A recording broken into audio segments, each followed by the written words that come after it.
महावतार नरसिम्हा एक ऐसा मूवी है जो बॉक्स ऑफिस में धूम मचा दिया था। एक फैंटास्टिक लेवल का, अल्टीमेट लेवल का मास्टरपीस देखने को मिला हम लोगों को। और इसकी वजह से क्या हुआ है, फिलहाल एनिमेशन का जो सारे का सारा डोमेन है इंडियन बेस्ड, वहाँ पे चल रहा है एक अल्टीमेट लेवल का क्रेज। इतना ज्यादा क्रेज है एनिमेशन का, इतना सारा डिमांड है कि कुछ भी एनिमेशन अगर निकल जाए तो वो हिट हो जाएगा।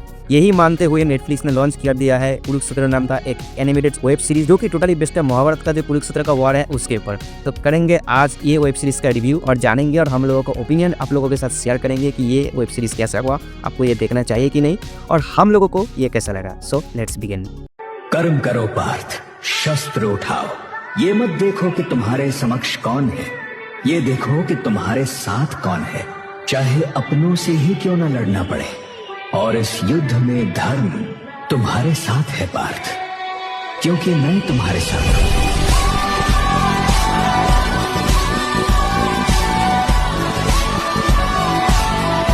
जैसे कि हम लोगों ने पहले ही बताया था, ये वेब सीरीज नेटफ्लिक्स की तरफ से बनाया जा रहा है। स्टोरी की बात किया जाए तो यहाँ पे स्टोरी टोटली बेस्ड है महाभारत का जो कुरुक्षेत्र का वॉर है उसके ऊपर, और उसके साथ साथ उस पर्टिकुलर वॉर को लेके सारे के सारे दिग्गज, सारे के सारे महर्षि, सारे के सारे लेजेंडरी वॉरियर्स का पॉइंट ऑफ व्यू क्या था और उन लोगों का एक्चुअल मोटिव क्या था इस वॉर पे, इसको ही बहुत ही बेहतरीन तरीके से रिप्रेजेंट किया गया है ये वेब सीरीज में।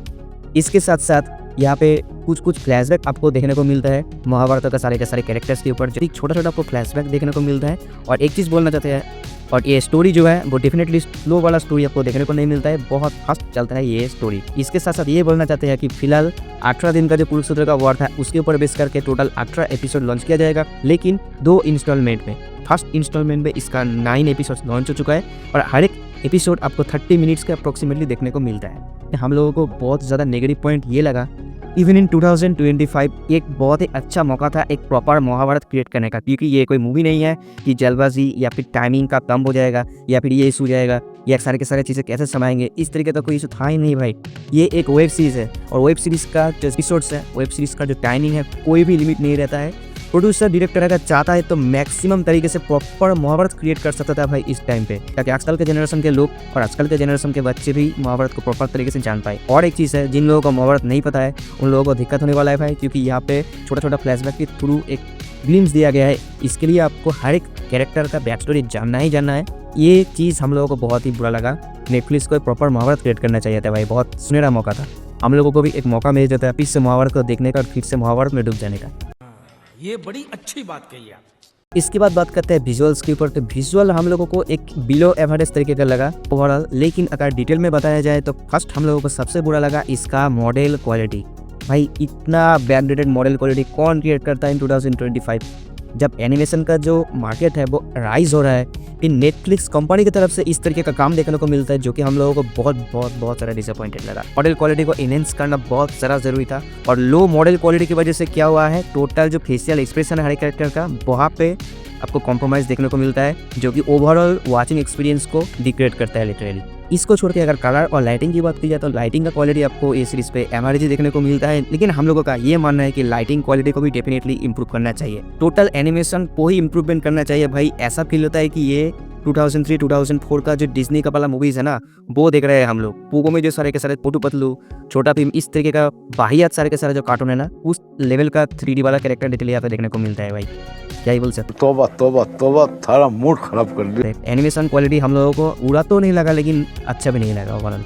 आप बात किया जाए भाई लॉर्ड कृष्ण के ऊपर, इस वेब सीरीज और महाभारत में लॉर्ड कृष्ण का जो भूमिका था, सबसे बड़ा भूमिका उसका ही था। और इस वेब सीरीज में बहुत ब्यूटीफुल तरीके से लॉर्ड कृष्ण को रिप्रेजेंट किया है। भले ही एनिमेशन बुरा हो तो क्या हुआ, इतना बेहतरीन तरीके से रिप्रेजेंट किया है, बहुत खूबसूरत लगा। और जब लॉर्ड कृष्ण उसका अल्टीमेट रूप दिखाता है भाई, क्या ही बताए, एकदम गूज़बम्प वाला सीन था और एकदम ब्यूटीफुल तरीके से रिप्रेजेंट किया है। और भाई वो सीन, स्पेशली वो ही सीन सिनेमा में एक्सपीरियंस करने वाला सीन है, क्योंकि वो देखकर कल की मूवी का बहुत याद आ रहा था, क्योंकि कल की मूवी में भी ये सीन था और ये सीन कल की मूवी में बहुत ब्यूटीफुल तरीके से रिप्रेजेंट किया है विथ बहुत खूबसूरत तरीके से VFX के थ्रू। और भाई स्पेशली हम दोनों को लगा लॉर्ड कृष्ण का जो किरदार था ये वेब सीरीज में बहुत ब्यूटीफुल तरीके से रिप्रेजेंट किया है। अब बात किया जाए साउंड डिपार्टमेंट के ऊपर, ये वेब सीरीज में इतना बेहतरीन तरीके से साउंड का रिप्रेजेंट किया है, आप लोग को सुन के ही पता चलेगा। और स्पेशली जब वार होता है, वार के टाइम पे जो सब साउंड यूज किया है वो भाई एकदम गूज़बम्प दिला देगा। इतना बेहतरीन और इतना भयंकर तरीके से साउंड का रिप्रेजेंट किया है हर एक मोमेंट में, और साउंड को लेकर कोई ऑब्जेक्शन वाली बात ही नहीं है। और उसके साथ साथ हर एक एक्टर का जो वॉइस डबिंग था एकदम भाई बहुत रीच लेवल का था। साउंड डिपार्टमेंट इतना बेहतरीन तरीके से काम किया है, उसके लिए कोई ऑब्जेक्शन नहीं है। और उसके साथ साथ लॉर्ड कृष्णा का जो हिंदी वॉइस दिया है जो एक्टर ने, वो एक्टर भाई एकदम कमाल कर दिया है, कमाल। साउंड को लेकर और वॉइस डबिंग को लेकर ये वेब सीरीज में बेहतरीन तरीके से रिप्रेजेंट किया है। तो फाइनली अब बात करते हैं कंक्लूजन के ऊपर। तो हम लोगों का ओवरऑल जो एक्सपीरियंस है ये kind of mixed up experience है। स्पेशली जो स्टोरी है वहाँ पे इतना सुनहरा मौका खो दिया नेटफ्लिक्स पर, उन्होंने प्रॉपर महाभारत क्रिएट करने की जगह जल्दबाजी में प्रॉफिट और क्रेज की जल्दबाजी में कर दिया एक माइक्रो सीरीज लॉन्च। होप कर रहे थे कि महाभारत किसी दिन हम लोगों को देखने को मिले इन फ्यूचर, लेकिन आप लोगों के पास टाइम था, फंडिंग था, सब कुछ था, फिर भी ये छोटा सीरीज बनाने का क्या मतलब है समझ में नहीं आ रहा है। एनिमेशन का ओवरऑल जो क्वालिटी है वो इम्प्रूवमेंट होना बहुत ज़्यादा ज़रूरी है। एनिमेशन क्वालिटी एकदम बिलो एवरेज देखने को मिलता है इस चीज़ पे। इसको छोड़ के भाई सारे के सारे वॉइस एक्टर का जो वर्क है वो फैंटास्टिक लेवल का है। साहिल वैद सर बहुत फैंटास्टिक लेवल का परफॉर्मेंस प्रोवाइड किए हैं एज ए वॉइस एक्टर और लॉर्ड कृष्णा। उसके साथ साथ जो ओवरऑल बीजीएम सब कुछ आपको बहुत बेहतरीन देखने को मिलता है उस सीरीज में। अगर बात की जाए तो हम लोगों का रिकमेंडेशन कि आप लोगों को ये सीरीज़ देखना चाहिए कि नहीं, तो भाई हाँ, आप लोगों को ये सीरीज़ डेफिनेटली देखना चाहिए, मिस नहीं करना चाहिए। लेकिन अगर आपको महाभारत नहीं पता है तो आपको नहीं देखना चाहिए, आपको कुछ समझ में नहीं आएगा। महाभारत का देखना बहुत ज़रूरी है ये सीरीज़ देखने से पहले, ये मैंडेटरी है। और ये भी एक बहुत बड़ा नेगेटिव पॉइंट है ये वेब सीरीज़ का। तो होप करते हैं वीडियो आपको पसंद आया। ये वीडियो अगर आपको पसंद आया तो वीडियो को लाइक कीजिएगा या चैनल को सब्सक्राइब कीजिएगा, उसके साथ साथ बेल आइकन को दबा दीजिएगा ताकि आपको कोई भी नोटिफिकेशन हम लोगों की तरफ से मिस ना हो पाए। तो तब तक के लिए मिलते हैं नेक्स्ट वीडियो पे। Till then love you all and good bye.